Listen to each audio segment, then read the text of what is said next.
Restream Live, and we also have our streaming happening on Facebook. So, what is this whole thing of how to rescue yourself from a relapse? What are we talking about? And ultimately, what I have learned in the 8 years of working with persons with addictive behaviors who have lost control, because that is the key. They have lost control in some way, and they've made either a structured way of addressing that loss of control in terms of treatment, and have arrived at new ways of dealing with the fact that they've lost control, how to or recover some sense of control. Some people choose to do that with harm reduction, and some go all the way and say, this is it, I'm never ever using again, full sobriety. We're not going to get into which is better and which I think a person should undertake in this episode, but we certainly will address that. So, the first thing before we can talk about how to rescue yourself from a relapse is that there would have had to have been some amount of planning done to cater for a relapse. Yes, that was for effect. Planning for a relapse. There are those people and schools of thought that would say, no, you're setting up to fail by saying, hey, there's going to be a relapse. Well, the truth is, the probability that you're going to be faced with potential relapse is greater than the probability that there isn't going to be a relapse if you really have met all the criteria to say there is a problem of quote unquote an addiction or a substance use disorder or process addictions that has gotten to a place where there's a loss of control. And the reason why the potential and the probability is greater for a relapse is that you have to appreciate that you arrive at this place of loss of control over time, in which the brain worked with you to do what it's supposed to do, which is to learn any behavior that is rewarding, reinforce it, and at the first opportunity, have it play again. Hence the loss of control. In that comes a greater pull, where once triggered, the cravings, the associated things that goes along with it for the impulsivity, the compulsivity, and the inability for delayed gratification. So, the brain is set up to work with us, and that's how we have evolved over time to be able to survive. Whatever is rewarding, whatever we find pleasure from, do it again. Hence, my argument against why quote unquote addiction is not a disease. But then, for those of you who've been following the Recovery Show podcast on Spotify, you will know that the stance that I take on that is that it is not a disease, because yes, there is some altering of the structure of the brain, and as such, there is altering in the function of the brain. But where is the altering taking place? First and foremost, Like I said, the brain is doing what the brain is supposed to do: learn, reinforce networks, patterns, and pathways in the brain. That is memory, and that is learning, condition, reinforce, and repeat. That's what the brain is supposed to do. So the brain does what it's supposed to do in anything that's pleasure. And after a while, yes, there is loss of control for the person's ability to control, which they have very little control of their ability to delay the gratification. A big red flag that there is a problem, either a mild, moderate, or severe level of quote unquote an addiction, or as I would be saying most going forward, disorders. In the case of substances, alcohol, or other drugs, illicit drugs, over the counter drugs, where there's a loss of control. And there can even be a loss of control, not only with abuse. There can be use, recreational use, and that leads to a loss of control, or there can be misuse. And even that can lead to a dependency and eventually a loss of control. But these are all things that we can discuss over time with regards to what can be said that leads to a lapse or a relapse.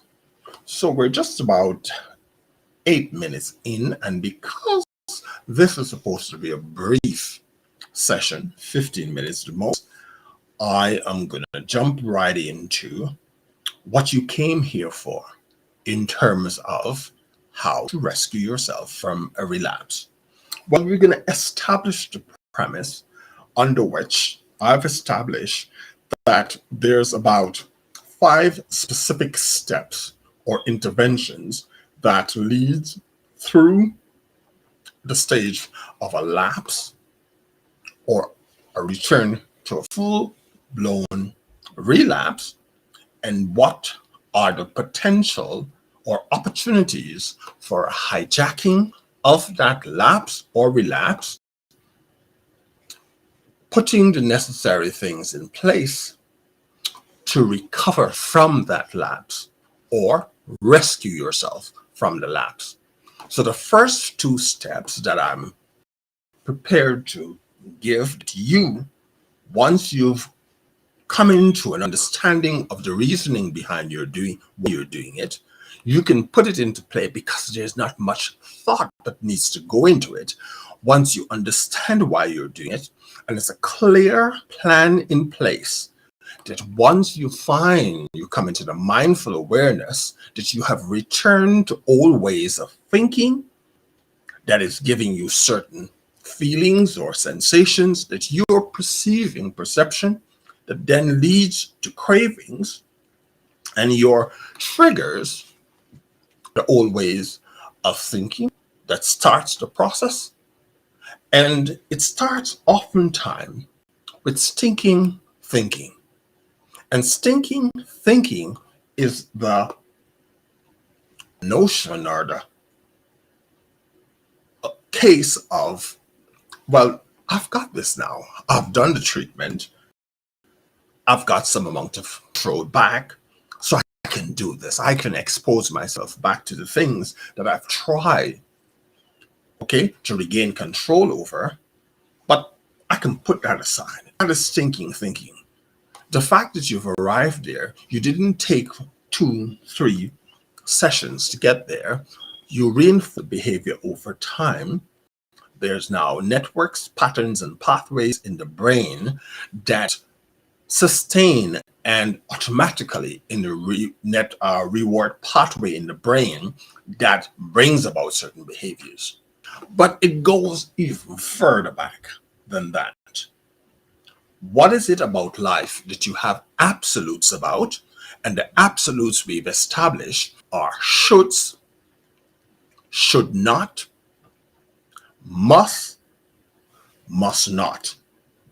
Those absolutes oftentimes with certain belief systems or core beliefs or schemas is what will then cause you, when presented with an opportunity to probably grow or be adaptive, that you have an absolute should. I should win all elections, or I should not lose an election. I should win all the time. I must have things my way. That's a core belief. Now, everything in your life, your personal, your social, your professional, every area, and that's the reason why we say you've got a disorder, that will show up and present itself in all those different areas. So across your life, you've got disorder. So it's not just the compulsivity, the impulsivity. Those are usually rooted, and what I will work with a client is that at some point where discipline, routine, structure, accountability, not too much entitlement mentality, those are all the factors that usually, if addressed proper, can stop the process that led to, quote unquote, the loss of control or addiction or disorder to be addressed, and the end product of the return to substance can be averted. If those things are addressed, oftentimes with a repeated or chronic relapsing, is that one might have gone, okay, and work on stopping the behavior of the substance use or the process addiction, the behavior, but have not addressed what comes behind or the root causes of what it is about life that the person have an inability to cope with adaptively, and hence turn to substances to cope, to either feel or not feel. When you've addressed those things, am I a person who can adaptively respond to life's opportunity for growth? So that's the reason why the World Health Organization have put forward, and I'm going to paraphrase and summarize, but I give full credit to the World Health Organization. It says mental health, I say mental health wellness, is not the absence of an illness. It's one's ability to adaptively respond to life's challenges. That is your mental health wellness, not a lack of any illness. And we can also explore at some point what it is to have a mental illness. So it's just about 15 minutes. And so we're going to wrap up, noting that our next session, next week, same time, Monday at 10:30 a.m. Mountain Standard Time, we will address the first two interventions or steps on how to rescue yourself from a relapse. Thank you very much for joining me. If you are here live, thank you for taking the time out to spend this 15 minutes with me. And if you are watching this on demand, either on YouTube or through Facebook, then you can always send a message or comment or ask a question, and I will do my best within the time allotted of 15 minutes to address that. So for now, I'm Shirvington Hannays, and you can get more information at changeclinic.org. Bye for now. Namaste.